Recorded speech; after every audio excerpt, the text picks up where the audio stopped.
جو ہے وہ وبال اور جو ہے وہ مصیبت سے محفوظ ہو جائیں گے. کس کے ذریعے سے؟ بالزکوٰۃ. زکوٰۃ دینے سے در حقیقت مال بڑھتا ہے، مال بڑھتا کم نہیں ہوتا.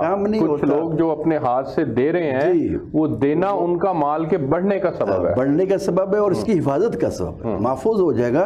یعنی آپ نے جہاں رکھا ہوا ہے سمجھے کہ آپ نے خدا کے پاس امانت رکھ دی ہے، وہ مال زکوٰۃ دے دی ہے. لیکن اگر زکوٰۃ نہیں دی تو یہ سمجھ لو کہ اب کسی وقت بھی وہ چوری ہو سکتا ہے، کسی وقت بھی اس کا نقصان ہو سکتا ہے، کسی وقت بھی جو ہے اس میں کمی آ سکتی ہے. کوئی نہ کوئی مصیبت، کوئی وبال، کوئی ایسا جو ہے وہ کسی طرف سے حملہ ہو جائے گا کہ آپ کو پتہ بھی نہیں چلے گا اور مال ضائع ہو جائے گا. لیکن زکوٰۃ دینے سے مال میں اضافہ بھی ہوتا ہے اور وہ محفوظ بھی ہو جاتا ہے. بالکل ٹھیک ہو گیا. میں آگے بڑھنا چاہوں گا اور مفتی ندیم سرور صاحب کے پاس جاؤں گا. حضرت نے جیسے اہمیت کے اوپر روشنی ڈالی، میں چاہوں گا کہ آپ اس کے فضائل کے اوپر روشنی ڈالیں تاکہ فضائل کے بعد پھر ہم نصاب کی طرف جو ہے وہ جائیں. بسم اللہ الرحمن الرحیم. ان الذین آمنوا وعملوا الصالحات واقاموا الصلاة وآتوا الزکاة لهم اجرهم عند ربهم ولا خوف علیہم ولا هم یحزنون.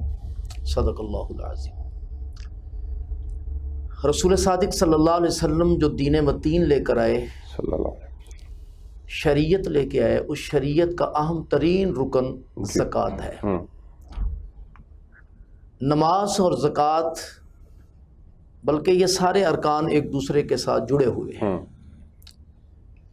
اللہ رب العالمین بندے کو مال دیتے ہیں، فوری اس مال کی واپسی کا مطالبہ نہیں کرتے، نہ اس کا بینیفٹ فوری طور پہ بندے کو دیتے ہیں. پھر سال کے بعد اللہ سارا نہیں واپس لیتے. سال کے بعد بہت تھوڑا سا حصہ، اس کا 40واں حصہ 100 میں سے 2.5 روپے اس کا مطالبہ ہے. اور وہ بھی مالداروں سے لے کر کمزوروں پر خرچ کرنا، یہ اللہ کا مطالبہ ہے. زکوٰۃ کا معنی ہی پاکیزگی ہے اور اضافہ ہے. شیطان بندے کو ڈراتا ہے، الشیطان یعدکم الفقر، وہ کہتا ہے اگر تم نے زکوٰۃ دی تو فقیر ہو جاؤ گے. جبکہ اللہ بتا رہے ہیں، اللہ سمجھا رہے ہیں کہ نہیں، یہ مجھے دینا ہے اور میں اسے کئی گنا بڑھا کر تمہیں واپس لوٹاؤں گا. اس کا معنی ہی اضافہ کرنا ہے، اس کا معنی ہی زیادہ کرنا ہے. تو یہ زکوٰۃ دین اسلام میں، دین شریعت میں اہم ترین رکن ہے. اور جیسا کہ آپ کے علم میں بھی ہے کہ رسول مکرم صلی اللہ علیہ وسلم کے بعد حضرت سیدنا صدیق اکبر رضی اللہ تعالی عنہ نے سب سے پہلا جو عملی قدم اٹھایا وہ ان لوگوں کے خلاف اٹھایا جو منکرین زکوٰۃ تھے. تو فرمایا کہ جو رسول اللہ صلی اللہ علیہ وسلم کے زمانے میں رسی دیتا تھا، اب اگر وہ رسی نہیں دے گا تو میں اس کے خلاف بھی جہاد کروں گا. بالکل ٹھیک ہے. تو گویا یہ زکوٰۃ نہ دینے والے کافر نہیں تھے، کافر پہ تو زکوٰۃ نہیں ہے. تو حضرت ابوبکر صدیق رضی اللہ تعالی عنہ جس کے خلاف عملی قدم اٹھا رہے ہیں وہ منکرین زکوٰۃ ہے. اس سے ہمیں سمجھنا چاہیے کہ لیکن حضرت یہ تو اسلام کے بنیادی ارکان میں سے زکوٰۃ ہے، تو جو زکوٰۃ کا منکر ہوگا تو کیا وہ دائرہ اسلام سے خارج نہیں ہو گیا؟ جو زکوٰۃ نہیں دیتا، نہیں نہ دینا ایک الگ چیز. میں عرض کرتا ہوں جو بندہ زکوٰۃ نہیں دیتا وہ تو گناہ گار ہوگا. ٹھیک ہے. لیکن جو زکوٰۃ کی حیثیت کا انکار کرے گا وہ دائرہ اسلام سے خارج ہوگا، کافر ہوگا، چونکہ یہ نص قطعی ہے اور نص قطعی کا انکار یہ کفر ہے. زکوٰۃ اسلام کا اہم ترین رکن ہے، تو جو بندہ زکوٰۃ کا انکار کرے گا وہ دائرہ اسلام سے خارج. تو جو آپ حوالہ دے رہے ہیں حضرت ابو بکر صدیق اکبر کا، انہوں نے جو زکوٰۃ کے خلاف جو کوشش کی، نہ دینے والوں کے خلاف جو کارروائی کی، وہ لوگ تھے جو مسلمان تو تھے لیکن زکوٰۃ دینے میں کوتاہی کر رہے تھے. بالکل ٹھیک. حاکم وقت کو، ریاست کو اختیار ہے نا کہ وہ تادیبی کارروائی کرے. ٹھیک ہے. ہماری جو موجودہ یہ جو سسٹم ہے یہ تو شرعی سسٹم نہیں ہے. اور یہاں جو بینک میں زکوٰۃ کٹوتی ہوتی ہے، پھر اس میں آگے جہاں وہ اموال تقسیم ہوتے ہیں وہ تو حکومت کے رحم و کرم پہ ہوتے ہیں. ہمارا بیت المال یا زکوٰۃ کمیٹیوں کا سسٹم ایسا نہیں ہے کہ وہ صحیح جگہ پہ مصرف کر سکیں. پیسے میرے ہیں، بینک میں پڑے ہیں، اور میری اجازت کے بغیر جس کو میں زکوٰۃ نہیں دینا چاہتا وہاں پہ زکوٰۃ دی جا رہی ہے. تو اگر یہ ریاست ہو شرعی اور امیر المومنین کی طرف سے یہ بیت المال میں زکوٰۃ کا اموال جمع ہوں اور پھر وہ امت پہ تقسیم ہوں اور اس کے مصارف جو قرآن و حدیث میں بیان کیے گئے ہیں، تو اس میں کوئی مذائقہ نہیں ہے۔ تو لہٰذا زکوٰۃ جو ہے یہ جبر کے ذریعے نہیں ہے۔ پہلے بھی ایک بات ہو رہی تھی، میں اس میں اضافہ کر دوں کہ اسلام میں لا اکراہ فی الدین، جبر نہیں ہے۔ ایک بندہ جب تک وہ فوج کی یونیفارم نہیں پہنتا تب تک اس کو اختیار ہے کہ وہ کوئی بھی ایسا کام کرتا ہے، وہ کوئی بھی لباس پہنتا ہے، کوئی بھی ایسا طریقہ اختیار کرتا ہے، وہ پگڑی باندھتا ہے، تو یہ اس کا اپنا اختیاری اس کا عمل ہے۔ لیکن جب ایک بندہ یونیفارم پہن لے اس کے بعد پھر اس پہ لازم ہے کہ وہ ان اصول و ضوابط کی پابندی کرے۔ میں چاہوں گا، اور علامہ ناظم اترتی صاحب آپ کے پاس آؤں گا، اور آپ یہ بتائیے گا سب سے پہلے نصاب کے اعتبار سے کہ زکوٰۃ دینی کس نے ہے، کون سی اس کی حیثیت ہے کہ اس کے اوپر لازم ہو جائے گا کہ اب اس نے زکوٰۃ دینی ہے؟ بسم اللہ الرحمن الرحیم۔ اصل میں زکوٰۃ کے بارے میں جو زکوٰۃ کے مستحقین ہیں صارفین، قرآن میں اس کا تو تذکرہ ہوا ہے جی، لیکن جو ہے وہ نصاب کا ذکر نہیں ہوا۔ جیسے کہ نماز تقریباً عبادت ایسی ہیں کہ نماز کا ذکر ہوا ہے لیکن نماز کے طریقے کا ذکر نہیں ہوا۔ ٹھیک ہے، وہ نبی پاک صلی اللہ علیہ وسلم نے ہی ارشاد فرمایا۔ اسی طرح زکوٰۃ کے بارے میں بھی پہلے نمبر پر تو یہ ہے کہ زکوٰۃ ہوگی کن چیزوں پر، ٹھیک ہے، تبھی نصاب ہوگا۔ پہلے تو اس کا ذکر ہونا چاہیے نا، اچھا، کہ پھر ان کا نصاب پھر دیکھا جائے گا۔ ٹھیک ہے، تو وہ قرآن میں ان کا تذکرہ ہوا ہے جن پر زکوٰۃ جو ہے وہ ہے، ان کے بارے میں اشارہ ہے، اور پھر مستحقین کا ذکر ہوا ہے لیکن نصاب کا ذکر نہیں ہوا۔ فقہ جعفریہ کے مطابق جو ہے وہ 10 چیزوں پر زکوٰۃ جو ہے وہ واجب ہے۔ ٹھیک ہے، ان میں سے کچھ غلات ہیں، ٹھیک ہے، ان میں گندم پر زکوٰۃ واجب ہے، جو پر زکوٰۃ واجب ہے، کھجور پر زکوٰۃ واجب ہے، کشمش پر زکوٰۃ واجب ہے۔ اس کے علاوہ پھر جو ہے وہ نقدی جو ہے ان میں سے سونا اور چاندی، اس پر زکوٰۃ واجب ہے۔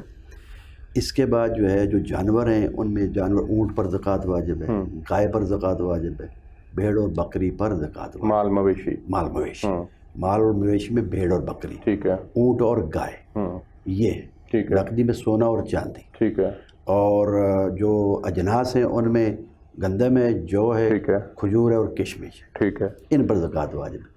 10ویں چیز کا ہمارے فقہا جو ذکر کرتے ہیں وہ مال تجارت ہے۔ ٹھیک ہے، وہ مال تجارت میں جیسے کہ مفتی صاحب نے بھی ذکر کیا، ہمارے علماء بھی یہ کہتے ہیں کہ اس میں سے 40واں حصہ جو ہے وہ زکوٰۃ واجب ہے، یعنی 100 میں سے جو ہے وہ 2.5 روپے۔ مال تجارت سے مراد آپ کیا لیتے ہیں کہ آپ کا ایک بزنس ہے، جی جی، اس بزنس کا جتنا اس میں انویسٹمنٹ موجود ہے اس انویسٹمنٹ کا 40واں حصہ، 40واں وہ، اچھا جی، یا اس انویسٹمنٹ کے اگینسٹ جو پروفٹ آئے گا اس کا 40واں نہیں، حصہ؟ وہ اصل میں اس میں یہ ہے کہ جو آپ بزنس کر رہے ہیں اور آپ کا بزنس ہو رہا ہے تو اس میں تو 2 چیزیں آ جاتی ہیں۔ ایک تو فقہ جعفریہ میں خمس بھی واجب ہے، ٹھیک ہے نا، جو بھی مال آپ کے پاس ہے، آپ کے پاس کوئی منفعت حاصل ہوتی ہے سال کے بعد تو یا کسی بھی وقت، اگر اس میں پھر لمبی بحث آ جاتی ہے کہ آپ نے ڈیٹ معین کی ہے کہ نہیں کی، اگر سال کی ڈیٹ معین کی ہو تو سال کے بعد جتنا منافع ہوگا اس پہ خمس ہوتا ہے۔ اس کے علاوہ جو مال تجارت ہے، مال تجارت پہ جو آپ تجارت کر رہے ہیں ایک راس المال ہے، پھر راس المال کے بعد جو ہے وہ آپ کا جو منافع ہے، تو منافع پہ جو زکوٰۃ ہوگی اور اس پہ 40واں حصہ ہوگا۔ اچھا، یعنی یہاں پہ مال تجارت میں آپ نوٹ کو، کرنسی کو یعنی کنسیڈر کر رہے ہیں کہ یہاں پہ اس کے اوپر پیسے، اگر آپ کے پاس کرنسی کی صورت میں مال موجود ہے تو اس پہ زکوٰۃ ہوگی۔ فقہ امامیہ کا یہ متفقہ فیصلہ ہے کہ جو ہے وہ مال تجارت پہ بھی زکوٰۃ ہے، ٹھیک ہے، ٹھیک ہے، لیکن اس پہ 40واں حصہ، ٹھیک ہے، ٹھیک ہے۔ اور اس کے علاوہ جو ہے وہ خمس تو ہمارے ہاں جو ہے وہ موجود ہی ہے، اس کا تسلسل بھی اور اس کے بارے میں بھی جو ہے ہمارے علماء تاکید کرتے ہیں، اور قرآن میں بھی 10ویں پارے میں اس کے بارے میں ذکر ہوا ہے۔ ہاں جی، وہ مال غنیمت سے، جو مال غنیمت سے، بالکل ٹھیک ہو، ٹھیک ہے نا، اس کا آپ نے مال غنیمت میں بھی ہوتا ہے، 100 میں سے اگر آپ یعنی نے وہ اس کا حصے نکالنا ہے تو 5واں حصہ، یعنی 100 میں سے آپ جو ہے 20 روپے نکالیں گے وہ، ٹھیک ہے۔ تو وہ اگر آپ نے 100 میں سے 20 روپے بھی نکالنے ہیں، خمس بھی نکالنا ہے. پھر اگر آپ کا مال وہ ویسے ہی پڑا ہوا ہے تو خمس ہی نکلے گا. اگر اس سے منافع حاصل ہو رہا ہے تو خمس بھی نکلے گا. اور مال اگر تجارت کر رہے ہیں آپ تو تجارت پر جو پھر زکوٰۃ بھی واجب ہوگی. ٹھیک ہے. اور یہ جو مال تجارت ہے اس کا بھی 1 سال تک پڑے رہنا جی ضروری ہے؟ بالکل، اس کے لیے بھی شرائط ہیں. اچھا، اس کے لیے بھی شرائط ہیں، اور ان شرائط کی بنا پر شرائط پوری ہوں گی تو پھر جا کے زکوٰۃ جو ہے وہ واجب ہو جائے گی. ان میں سے ایک شرط سال تک کی؟ سال تک. ٹھیک ہے. جی ہاں. کہ اس کے علاوہ بھی کوئی شرائط ہے؟ اس کے علاوہ بھی وہ شرائط ہیں، ان کے بارے میں پھر جو تفصیلی گفتگو ہو سکتی. اچھا ٹھیک ہو گیا. میں آگے بڑھنا چاہوں گا، اور مفتی صاحب آپ سے میں بریک پہ جا رہا ہوں، بریک سے واپس آتا ہوں تو پھر آپ کے لیے سوال ہے کہ اہل سنت کے نزدیک زکوٰۃ کس نے دینی ہے؟ آپ نے اس کے اوپر تفصیل سے روشنی ڈالنی ہے. ناظرین ایک بریک لیتے ہیں، ہمارے ساتھ رہیے. جی ویلکم بیک ناظرین، آپ دیکھ رہے ہیں پروگرام فیضان رمضان اور میں آپ کا میزبان ڈاکٹر محمد ارسلان فاروق. مفتی صاحب، اہل سنت کے نزدیک زکوٰۃ کس نے دینی ہے؟ کون ہے صاحب حیثیت؟ ذرا اس کے اوپر روشنی ڈالیے گا. اہل سنت کے ہاں زکوٰۃ دینے والا بھی اور لینے والا بھی دونوں کا تعین کیا گیا ہے. ٹھیک ہے. اور قرآن کریم نے اس کے مصارف بھی بیان کیے ہیں. جس بندے پر جو صاحب نصاب ہے زکوٰۃ دینے والا، جس بندے کے پاس 7.5 تولے سونا یا 52.5 تولے چاندی موجود ہو، یا اس کی مقدار میں پیسہ موجود ہو، ٹھیک ہے، یا دونوں چیزیں ملائی جائیں تو 52.5 تولے چاندی کے قیمت کے برابر اموال ہو جائیں، تو اس بندے پہ زکوٰۃ جو ہے وہ لازم ہے، یہ واجب ہے، اور وہ زکوٰۃ ادا کرے گا. اچھا، اب یہاں پہ ایک سوال ہے کہ 52.5 تولے چاندی کی قیمت جو ہے وہ تو شاید 1 تولہ سونے کے برابر ہوگی یا 2 تولے سونے کے برابر ہوگی. تو اگر سونا 7.5 تولے تو موجود نہیں ہے لیکن 1 2 3 4 تولے تک موجود ہے، تو اس صورت میں پھر چاندی کے نصاب کو دیکھتے ہوئے زکوٰۃ ہوگی؟ چاندی کا نصاب دیکھا جائے گا، اور صرف یہ نہیں کہ سونا اس سے کم موجود ہے، اس کے ساتھ غیر مستعمل چیزیں جو گھر کے اندر موجود ہیں، اچھا، جس میں نقدی بھی شمار کی جائے گی، اور جس میں مال تجارت بھی، یعنی سونا چاندی تو آ گیا اس کے اندر، لیکن اس کے اندر مال تجارت بھی آئے گا، جو نقدی پڑی ہوئی وہ بھی آئے گی، یا کوئی ایسا پلاٹ ہے جو آپ نے اپنی منافع کے لیے رکھا ہوا ہے، وہ بھی اس کو بھی شمار کیا جائے گا. تو آج کل 52.5 تولے چاندی جو ہے تقریباً 1,31,500 کچھ روپے بنتے ہیں آج کل. آدھا تولہ سونے کی قیمت ہے حضرت، 1 تولہ سونا جو ہے وہ تقریباً 2.5 لاکھ روپے کا چلا گیا. تو اہل سنت کے ہاں جب اموال دیگر چیزیں، پیسہ بھی اور جو گھر میں غیر مستعمل چیز کوئی ایسی پڑی ہے وہ بھی یہ ساری شمار کی جائے اور اس کے پیسے اتنے ہوں تو یہ بندہ زکوٰۃ ادا کرے گا. یعنی کہ جو آدمی مال تجارت اتنی رکھتا ہے کہ اس کی قیمت 1,31,000 سے زائد ہو، جی جی، اور اس مال تجارت کے اگینسٹ اس کے پاس وہ پیسہ سال بھر پڑا بھی رہا ہو، جی جی، اور پھر آپ اپنے گھر کی جو چیزیں ہیں جن میں سے جو آپ کی ضرورت سے زائد ہیں، جی جی، اب ضرورت سے زائد میں حضرت پھر ڈیٹیل آ جاتی ہے کہ ضرورت میں تو ہمارے لیے ایک ہمارا مطلب اگر انسان قناعت کو دیکھے، قناعت پسندی کے ساتھ چلے تو ضرورت تو بڑی محدود انسان کی پوری ہو جاتی ہے، لیکن ضرورت سے زائد کا جو اس میں لوگوں کے گھروں میں، اچھا، یہ غیر مستعمل ہے، اچھا، جو استعمال نہیں ہوئی اور پڑی ہے اور استعمال نہیں ہو رہی. گھر میں کئی ایسی چیزیں ہوتی ہیں جنہیں استعمال نہیں کیا جاتا، کپڑے ہیں، انسلے ہیں، قیمتی ہیں، پارچہ جات ہیں، غیر مستعمل ہیں، استعمال میں نہیں ہیں اور پڑے ہوئے ہیں، انہیں اکاؤنٹ کیا جائے گا. ٹھیک ہے. وہ گھر جس میں آپ رہ رہے ہیں، ہاں جی، اس گھر کی مالیت نہیں دیکھی نہیں، وہ اگر اس نیت سے خریدا ہوا ہے کہ ٹھیک ہے آج اس میں رہائش کر لیتے ہیں کل کو بیچ دیں گے، تو ہے تو رہائش کے لیے لیکن بیچنے کی بھی نیت موجود ہے.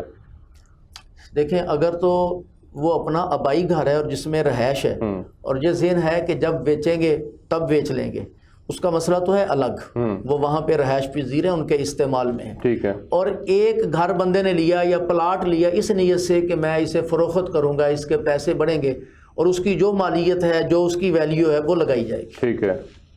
وہ مالیت اس دن کے اعتبار سے لگائی جائے گی کہ آج اس کی مالیت کیا ہے، یا وہ جو خرید تھی قیمت خرید جو اس کی اس وقت کی مالیت.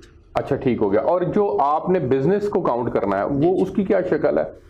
جو بزنس کو اکاؤنٹ کرنا ہے اس میں جو آپ کی انویسٹمنٹ ہے اسے اکاؤنٹ کیا جائے گا. یعنی آپ نے بزنس شروع کیا 10 لاکھ روپے سے. 10 لاکھ روپے سے. ٹھیک ہے. اس وقت وہ کہاں جا رہا ہے؟ اس میں جو آپ نے پیسے لینے ہیں وہ بھی اکاؤنٹ کیے جائیں گے اور جو دینے ہیں وہ منہا کیے جائیں گے. اچھا ٹھیک ہے. جو مشینری ہے اسے اکاؤنٹ نہیں کیا جائے گا. Machinery account. آپ نے ایک بزنس ہے مثال کے طور پہ 10 لاکھ روپے سے آپ نے ایک دکان خرید لی. ٹھیک ہو گیا. 5 لاکھ کی دکان خرید لی, 4 لاکھ کا اس میں سامان ڈال دیا, 1 لاکھ روپے کے آپ نے کاؤنٹر اور چیزیں آپ نے اکاؤنٹ کر لی. اب آپ نے اس سے کاروبار کرنا شروع کر دیا. تو وہ جو 10 لاکھ روپے کی مالیت سے آپ نے کام شروع کیا تھا, جس کے آپ نے 3-4 مصارف بنا لیے, آپ نے اس دکان کی قیمت بھی بیچ میں آ گئی, دکان کی چیزیں بھی بیچ میں آ گئی, دکان سے منسلک جو اکاؤنٹر وغیرہ یہ وہ چیزیں ہیں وہ بھی آ گئی, تو وہ ساری چیزیں جو ہیں وہ کاؤنٹ نہیں. اس میں جو چیزیں مثلا الماری ہیں, کاؤنٹر ہے, یا اس کے کوئی ایسا لیپ ٹاپ ہے, یا ایسی جو چیزیں ہیں اس کاروبار کے اندر وہ کوئی مشینری ہے, کوئی بھی ایسی چیز ہے وہ اکاؤنٹ نہیں ہوگی. ٹھیک ہو گیا.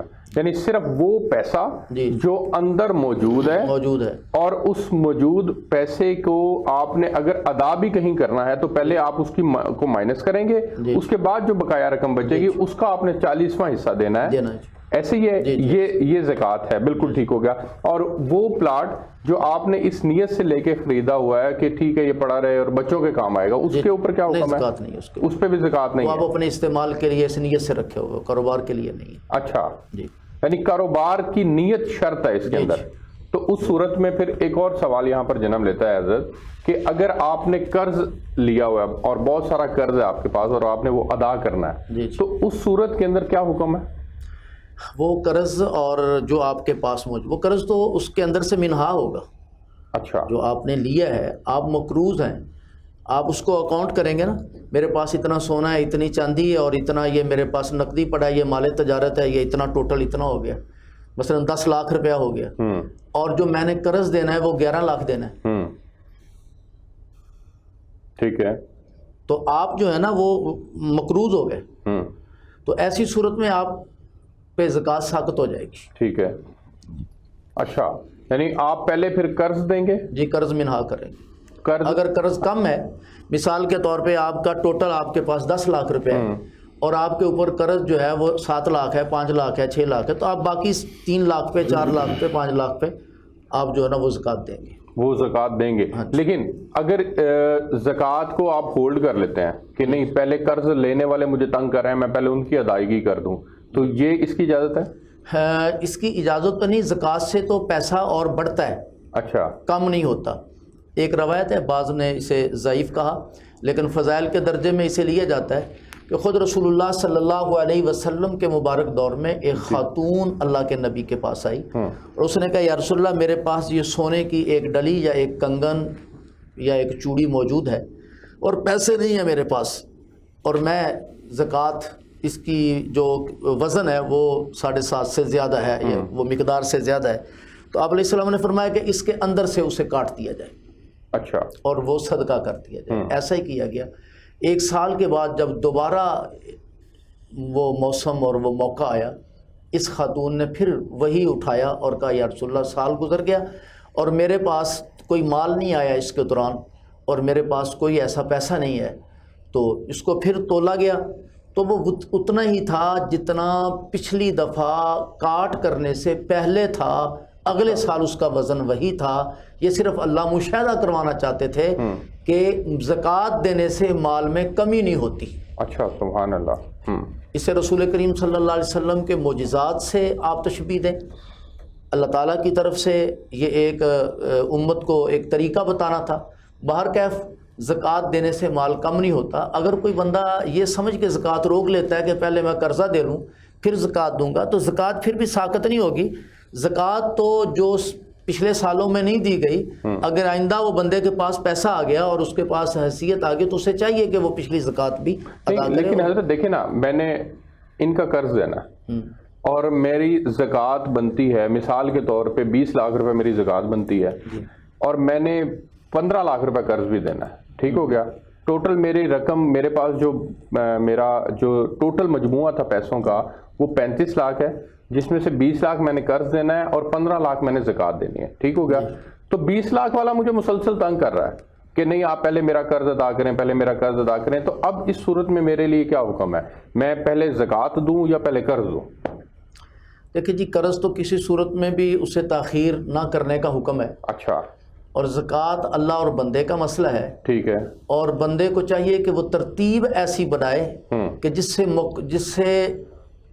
سے قرض لیا ہے، قرض دینے والا بھی ذلیل و خوار نہ ہو. ٹھیک ہے. اور یہ جو زکوٰۃ کا حصہ اس کے پاس ہے وہ بھی یہ ادا کر سکے. بالکل ٹھیک ہو گیا. میں آگے بڑھنا چاہوں گا اور میں اس میں تھوڑا سا جی پلیز میں سوال بھی آپ کے لیے ایڈ ہو جاتا ہے، پھر آپ اس کے اوپر تفصیل سے بات کیجیے گا کہ آپ نے زکوٰۃ جیسے خمس ہے آپ کے نزدیک، وہ صرف آپ نے سادات کو دینا ہے، خمس جو ہے، تو زکوٰۃ آپ نے کس کو دینی ہے؟ اس کے اوپر بھی آپ نے روشنی ڈالنی ہے اور اس کا بھی جواب دینا ہے. اچھا، پہلے جو مفتی صاحب جس کے بارے میں گفتگو فرما رہے تھے وہ ٹھیک ہے، انہوں نے جو فرمایا، ایک تو نصاب وہی ہے جو زکوٰۃ کا سونے اور چاندی کا. ٹھیک ہے. 7.5 تولے سونا اور 52 تولے جی وہ چاندی کا. ٹھیک ہے. جب اس نصاب پہ پہنچ جائے، لیکن اس پر ہمارے فقہ جعفریہ میں جو ہے کہ اگر وہ سونا اس میں ہے، وہ جو ڈلی ہوتی ہے، لیکن اگر اس کے زیور بنے ہوئے ہیں اور وہ استعمال کیا جا رہا ہے، اس پہ کوئی زکوٰۃ نہیں. ہاں، لیکن پھر بھی اگر زیور بنے ہوئے ہیں لیکن وہ استعمال نہیں ہو رہا اور سال گزر گیا تو ایسے رکھا ہوا ہے، خواتین بنا کے آج کل بینکوں میں رکھ دیتے ہیں، اضافی رکھ دیتے ہیں اور استعمال ہی نہیں کرتے، تو سال اگر گزر گیا اور استعمال ہی نہیں کیا جا رہا، اس پہ بھی زکوٰۃ ہوگا اگرچہ وہ زیور بنا ہوا ہے.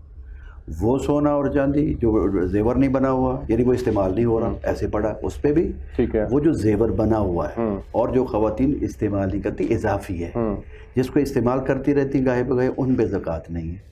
جو استعمال ہوتا ہی نہیں ہے، اضافی ہے، اس پہ اس کا وزن کیا جائے گا، اس پہ زکوٰۃ ہو. ٹھیک ہے. ٹھیک ہے. اور جو قرض کی بات تھی جس کے بارے میں عرض کرنا چاہ رہا تھا، اگر کوئی شخص مقروض ہے، کسی کا جو ہے اس نے قرض دینا ہے اور زکوٰۃ کا موسم بھی آ گیا، وقت آ گیا ہے، اور اس نے جو حساب لگایا کہ اتنی مجھ پہ زکوٰۃ واجب ہو گئی ہے اور قرض جو ہے وہ اتنا ہے میرا، پہلے قرض دے گا پھر زکوٰۃ دے گا. ٹھیک ہے. اور اگر قرض اضافی ہے زکوٰۃ کے مال سے تو سارا قرض دے گا، زکوٰۃ ساقط ہو جائے گی. ٹھیک ہے. زکوٰۃ پھر اس پر واجب ہی نہیں رہتی. اچھا. پہلے قرض دے گا کیونکہ وہ مقروض ہے. تو اپنے جس کو قرض اس نے واپس کرنا ہے وہ پہلے اپنا جو ہے وہ قرض ادا کرے گا. مثلاً 10 لاکھ روپے اس نے قرض لیا ہوا ہے اور زکوٰۃ جو ہے وہ 11 لاکھ اس پر واجب ہو گئی ہے، تو 10 لاکھ دے گا، پھر جو 1 لاکھ بچ گیا اس میں سے وہ زکوٰۃ دے گا. اور اگر برابر آ گیا تو پھر زکوٰۃ بالکل ساقط ہوگی. اور اگر کم ہے زکوٰۃ کم ہے، قرض زیادہ ہے، تو پہلے قرض دے گا اور پھر جو زکوٰۃ بالکل ہی وہاں پر بھی ساقط ہو جائے گی. اچھا جی.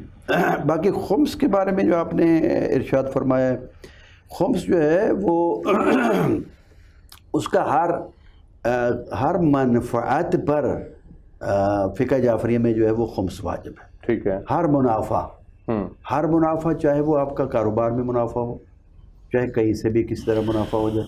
آپ مثلاً آپ جو ہے بزنس کر رہے ہیں، اس میں منافع، آپ تنخواہ لے رہے ہیں، آپ تنخواہ لے رہے ہیں تو اس میں بھی منافع. اچھا ٹھیک ہے نا. تو یہ منافع سے مراد تنخواہ کے منافع سے مراد منافع مراد یہ نہیں کہ منافع یعنی میری تنخواہ 2 لاکھ روپے ہے اور میرے اخراجات 1.5 لاکھ روپے ہیں تو وہ 50,000 روپے پہ وہ دیکھا جائے گا. اچھا. کہ آپ کے جو ہے تنخواہ اگر بچت ہے اس میں سے تو اس پہ خمس ہوگا. پھر خمس جو ہے صرف سادات کا نہیں ہوتا، اس کے 2 حصے کیے جاتے ہیں. ایک مال امام ہوتا ہے، ایک مال سادات ہوتا ہے. خمس اگر کسی پر واجب ہو گیا مثلا 1 لاکھ روپیہ تو 50,000 مال امام ہے، 50,000 جو مال سادات ہے.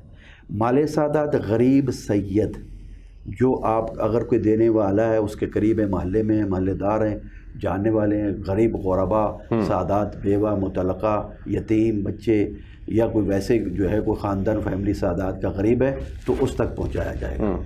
اور وہ آپ خود بھی دے سکتے ہیں. بعض علماء ہمارے یہ کہتے ہیں کہ نہیں، وہ بھی جو ہے کسی مجتہد وقت جو ہے اس کے پاس پہنچایا جائے گا اور وہ اپنے ثوابدید کے مطابق اس کو تقسیم کرے گا. یعنی مجتہد وقت کے اوپر یہ اعتماد کرتے ہوئے خمس دینا ہے، اس کو خمس دینا. ٹھیک ہے. زکوٰۃ بھی انہیں دینے ہیں؟ زکوٰۃ نہیں، زکوٰۃ کے بارے میں آپ خود دے سکتے ہیں. اچھا. اور جو خمس کا جو ایک حصہ ہے مال امام، اس میں تو آپ بذات خود استعمال تصرف کر ہی نہیں سکتے. اچھا. وہ اپنے مجتہد، کیونکہ ہمارے یہاں تقلید ہے اور تقلید واجب ہے ہر مکلف پر، اور خود اپنی مرضی سے اگر کوئی شخص خود مجتہد ہے تو وہ اپنے عبادت انجام دے سکتا ہے، یا احتیاط پر عمل اگر کر سکتا ہے، اور عالم ہے یعنی علم رکھتا ہے تو احتیاط پر عمل کرے۔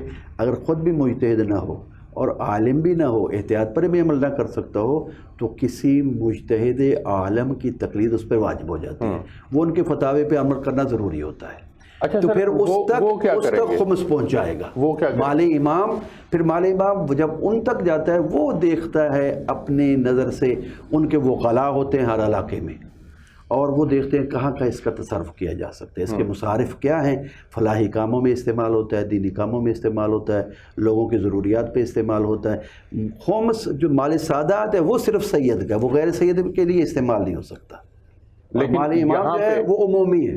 اچھا، یعنی وہی خمس جس کے دو حصے کر دیا آپ نے، کرنے ہیں، ایک حصہ سادات کو خود دے دیا، سادات کا وہ صرف سادات کو ملے گا، سادات کے علاوہ کسی اور جگہ پہ آپ استعمال کر نہیں سکتے۔ اور مال امام جو ہے مال امام وہ بھی ہے خمس سے ہی نکلا، وہ بھی خمس کا حصہ ہے، وہ دوسرا حصہ ہے، ٹھیک ہے۔ لیکن یہ آپ کا پہنچانا ضروری ہے آپ کو مجتہد تک۔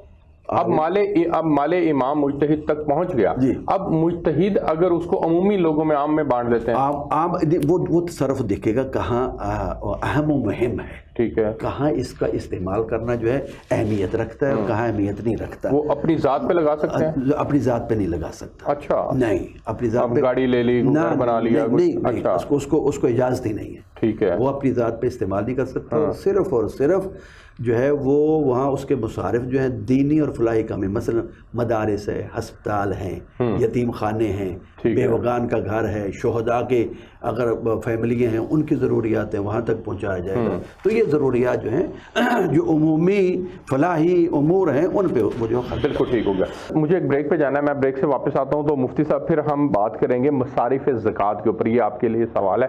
ناظرین ایک بریک لیتے ہیں، بریک سے واپس آئیں گے تو یہیں سے کنٹینیو کریں گے ہمارے ساتھ۔ جی ویلکم بیک ناظرین، آج ہم پرٹیکولرلی بات کر رہے ہیں زکوٰۃ پر اور خمس کے موضوع پر، اور اس کے نصاب کے اوپر پرٹیکولرلی بات ہو رہی ہے۔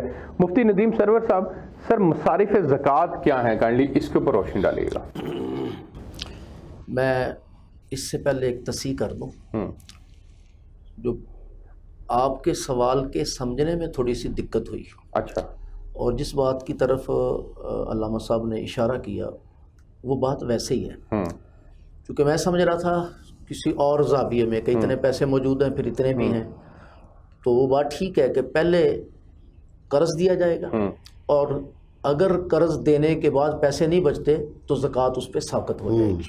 ساقط سے مراد ختم ہو جائے گی، وجوب ختم ہو اس جائے کا گا، وجوب ختم ہو جائے گا، واجب نہیں رہی، واجب نہیں رہے گی۔ نہیں حضرت ایسے نہیں ہے، دیکھیں میرے پاس مال تجارت موجود ہے، وہ 1 کروڑ روپے اس کی مالیت ہے، ٹھیک ہو گیا، میں نے اس 1 کروڑ میں سے زکوٰۃ دینی ہے، تو زکوٰۃ جو میں نے ادا کرنی ہے وہ مثال کے طور پہ 15 لاکھ روپے بنتی ہے، اور میرا جو قرض ہے وہ 20 لاکھ روپے ہے، ٹھیک ہو گیا، تو اس صورت کے اندر زکوٰۃ الگ سے ادا نہیں کرنی میں نے؟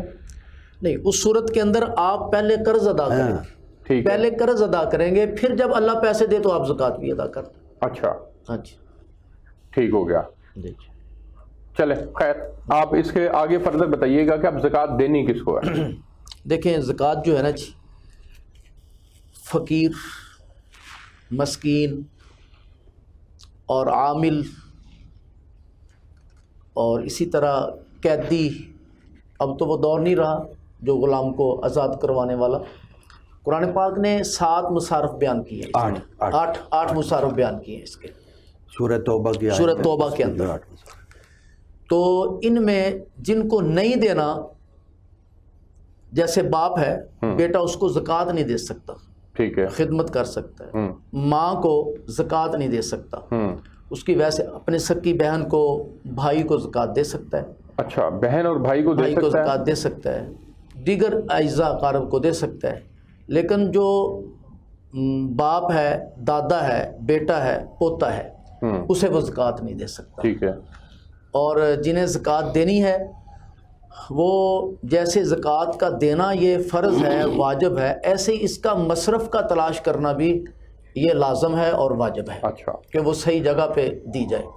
یہ ہمارے ہاں آج کل بعض NGOs یہاں لوگ زکوٰۃ دے دیتے ہیں، بالکل فقراء اور غرباء پہ، بیماروں پہ زکوٰۃ ٹھیک ہے، لیکن انہیں اس کے مصارف کا علم نہیں ہوتا، نہ ان کے پاس ایسا نظم ہوتا ہے کہ جس کے ذریعے سے وہ صحیح جگہ پہ لگا سکیں۔ تو وہاں پہ مہمانان رسول طلباء اگر وہ صاحب نصاب بھی ہوں تو مسافر ہونے کی وجہ سے ان کے لیے جائز ہوگا۔ ٹھیک ہے۔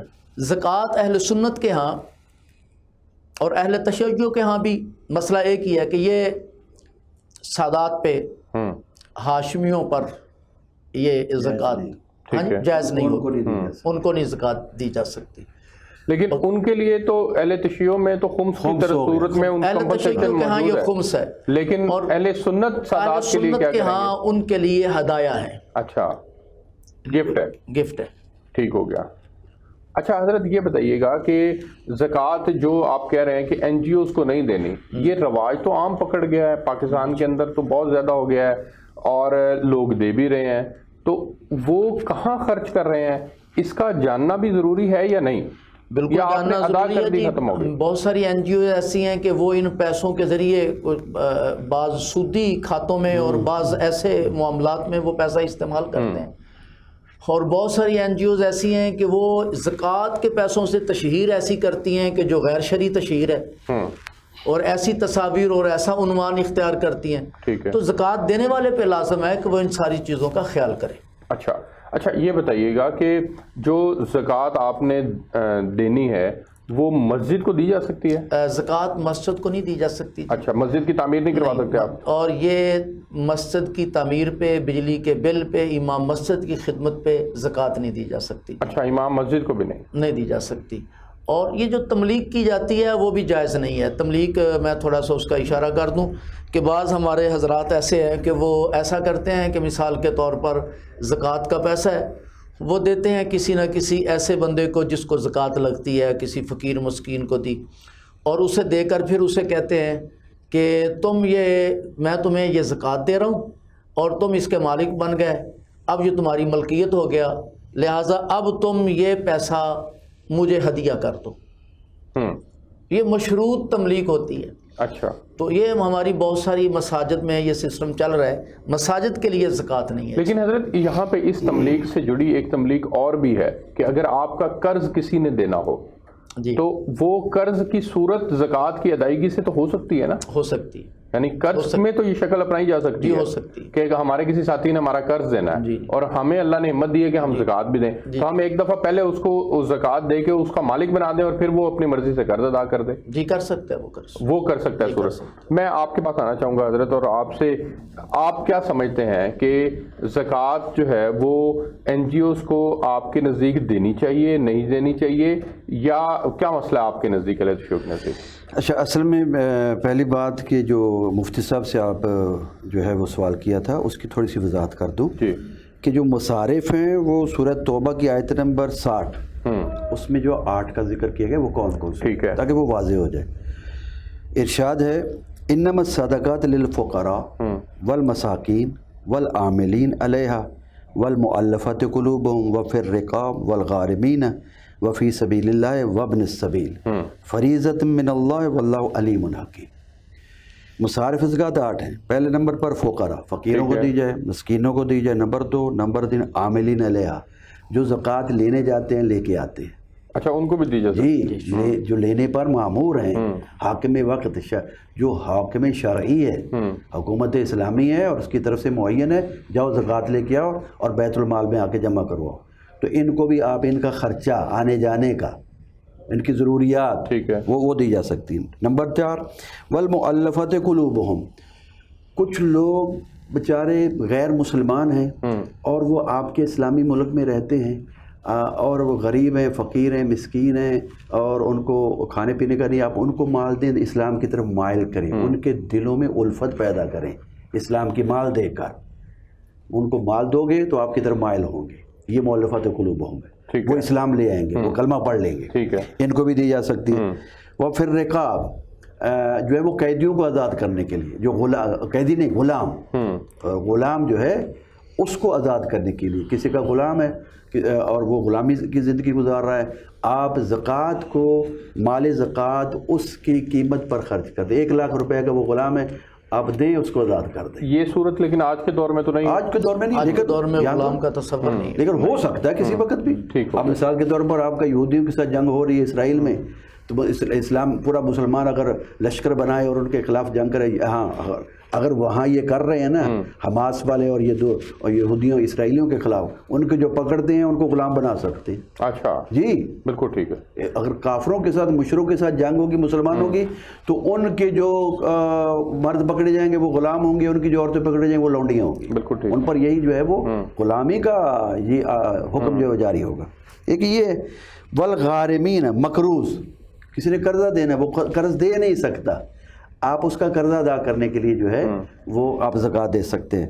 اس کے بعد وفی سبیل اللہ, راہ خدا میں کوئی بھی کام ہے جو اللہ کے جو ہے وہ جس کو کہتے ہیں سبیل خدا میں, اللہ کے کاموں میں سے کوئی کام ہے, اس میں آپ جو ہے خرچ کر سکتے. اللہ کے کاموں میں یہ بھی آ جاتا ہے. جیسے مفتی صاحب نے کہا بہترین جو ہے وہ زکوٰۃ کا مصرف مدارس دینیہ, طلاب دینیہ. کیوں؟ وہ دین علوم اسلامی حاصل کر رہے ہیں, وہ قرآن کی تعلیم حاصل کر رہے ہیں, وہ فقہ کی تعلیم لے رہے ہیں, وہ اسلام کی معرفت حاصل کر رہے ہیں, ان پر آپ خرچ زکوٰۃ کر. اچھا حضرت یہ بتائیے معذرت, وابن السبیل آخری جو ہے وہ 8واں جو مصارف زکوٰۃ مستقل زکوٰۃ میں سے ہے, وہ ہے ابن سبیل. کوئی مسافر ہے سفر میں, جو ہے وہ شخص بیچارہ جو ہے اس کے پاس مال نہیں ہے, پیسہ نہیں ہے کرائے کے لیے جانے کے لیے, خرچ کرنے کے لیے, سفر ابھی اس کا باقی ہے, یا اس نے سفر کر کے آیا, اس نے واپس جانا ہے اپنے گھر, کراچی سے لاہور آیا ہے, اب واپس جانا, وہ کہتا ہے میرے پاس کرایہ نہیں ہے, اس کو آپ دے سکتے ہو, زکوٰۃ میں سے دیا جا سکتا ہے. یہ فریضۃ من اللہ, اللہ کی طرف سے یہ فریضہ ہے, اور ان کو آپ دے سکتے ہیں. اچھا حضرت یہ بتائیے گا کہ آپ کے کوئی عزیز و اقارب ایسے ہوں جو بہت زیادہ کمزور ہیں, لیکن ان کا گھر اچھا ہے, بڑے گھر میں وہ رہ رہے ہیں, لیکن سفید پوش ہیں, اور گھر میں ان کے کو تھوڑی سی مقدار میں سونا وغیرہ بھی موجود ہے, لیکن کوئی کاروباری شکل ایسی موجود نہیں ہے جس سے ان کا گزر بسر جو ہے وہ بہترین انداز میں ہو سکے, تو بس کھانے پینے کی حد تک ہی محدود ہیں, تو ایسے عزیز رشتہ دار کی زکوٰۃ کی صورت میں مدد کی جا سکتی ہے؟ اگر ان کے پاس سونا موجود ہے اور وہ تو پھر صاحب نصاب ہوئے. ٹھیک ہے. ایسے رشتہ دار کو زکوٰۃ کی بجائے ان کا احساس کیا جائے صلہ رحمی کے ساتھ. ٹھیک ہے. ان کی معاونت کی جائے, چونکہ زکوٰۃ کے لیے جسے دے رہے ہیں اس کے لیے اس کا صاحب نصاب نہ ہونا ضروری ہے.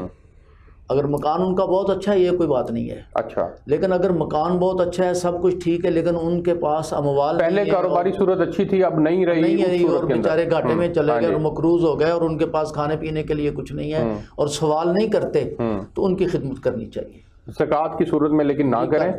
نہیں. اچھا. اس صورت میں کہ ان کے پاس کوئی ایسی چیز نہیں ہے, ٹھیک ہے, تو آپ زکوٰۃ کی صورت میں بھی کر سکتے ہیں. اچھا حضرت ایک اور چیز جو بڑی امپورٹنٹ ہے, ہمارے یہاں عموماً شادیاں ہوتی ہیں تو بچیوں کے پاس سونا ہوتا ہے. جی. وہ بچیاں لیکن گھرداری میں ہوتی ہیں مصروف, وہ کوئی باہر نوکری نہیں کر رہی ہوتی, اور ان کے پاس اتنی مالی حیثیت نہیں ہوتی, تو اس صورت میں ان کی زکوٰۃ کون ادا کرے گا؟ چونکہ ان کی زکوٰۃ جو ہے نا جی وہ خود ہی ادا کریں گی, ملکیت ان کی ہے. اچھا. تو انہیں چاہیے کہ وہ بے شک ان کا شوہر ان کی طرف سے کرے, لیکن ان کی واجبیت جو ہے وہ اسی خاتون پہ ہوگی. ٹھیک ہے. جس کی ملکیت ہے. اچھا, یعنی کہ زکوٰۃ کی اس عورت کے لیے ادائیگی ضروری ہے چاہے وہ کچھ نہیں کرتی, اور اگر ان کے پاس پیسہ نہیں ہے تو پھر وہ آپ کی پہلی والی بات کہ اس میں سے سونے کو آپ دینا پڑے گا. اور ویسے بھی خواتین کو کچھ نہ کچھ ماہانہ یا سالانہ یا کچھ نہ کچھ ایسا ضرور دینا چاہیے, یہ شوہر کے ذمہ ہے کہ جس کا ان سے سوال نہ کریں, تاکہ وہ اپنی ایسی ضرورت وہ جہاں چاہے اسے خرچ کریں, اور اپنے کچھ نہ کچھ پیسے, چونکہ وہ امور خانہ داری میں مصروف ہیں, وہ کوئی ایسا بزنس کاروبار نہیں کرتی, تو ان کے پاس کچھ نہ کچھ اموال جو ہیں وہ جمع رہنے چاہیے. اچھا, یعنی کہ کچھ نہ کچھ ماہانہ رقم اتنی ضرور دینی چاہیے, اور اس سے پھر پوچھنا بھی نہیں چاہیے کہ کہاں کیا آپ, کہاں کیا. وہ اپنی ضرورت میں لائے, اپنے کسی ہمدرد کو دے, کسی پہ شفقت کرے, صدقہ کر دے, کوئی نہ کوئی اس کے اندر ایک احساس ہوگا کہ میں, اور ایک محبت بڑھے گی اپنے خامد کے متعلق. ٹھیک ہے, بالکل ٹھیک ہے. حضرت آپ دونوں مہمانوں کا بہت شکریہ. آپ کچھ کہنا چاہ رہے ہیں؟ جی, میں اسی تھوڑا سا جو ہے نا مفتی صاحب نے جو بات کی ہے اسی کی تھوڑی سی وضاحت کرنا چاہتا ہوں. ٹھیک فرمایا انہوں نے کہ زکوٰۃ جو ہے نا اس وقت تک جب تک ایک شخص جو ہے اس کے فقہ جعفریہ کے مطابق سال بھر کے اخراجات اگر پورے ہو رہے ہیں اس کے اپنی کمائی سے اس کو زکوٰۃ نہیں دی جا سکتی. لیکن سال کے اخراجات اگر وہ پورے نہیں کر سکتا، جتنا بھی کماتا ہے، تنخواہ لیتا ہے، جہاں سے بھی کماتا ہے، اور سال بھر کا اس کے خرچہ ہی پورا نہیں ہوتا، پھر بھی مقروض رہتا ہے، ایسے بندے کو زکوٰۃ جو دی جا سکتی ہے. بالکل ٹھیک. ایک اور نقطہ وہ یہ کہ فقہ جعفریہ میں بیٹا اگر مقروض ہے تو باپ اس کو اس کے قرضہ ادا کرنے کے لیے زکوٰۃ دے سکتا ہے. بالکل ٹھیک ہے. آپ دونوں مہمانوں کا بہت شکریہ. ناظرین، ہم نے کچھ مختصراً تفصیل جاننے کی کوشش کی، لیکن یہ ایک وسیع ٹاپک ہے، وہ پروگرام کے دوران اس کا ہم احاطہ نہیں کر سکتے. آپ جس نے زکوٰۃ ادا کرنی ہے وہ اپنے مقامی علماء کے پاس جائے، اپنا ان کے سامنے نصاب رکھے، اور نصاب رکھ کے جو زکوٰۃ کی صورت بن سکتی ہے اس کو وہ ادا کرنے کی، ہر صورت میں جو ہے وہ اس کے اوپر لازم ہے، اس کو ادا کرنے کی کوشش کرے. ہمیں یہاں سے اجازت دیجیے، آپ سے پھر ملاقات ہوگی، تب تک کے لیے اللہ حافظ.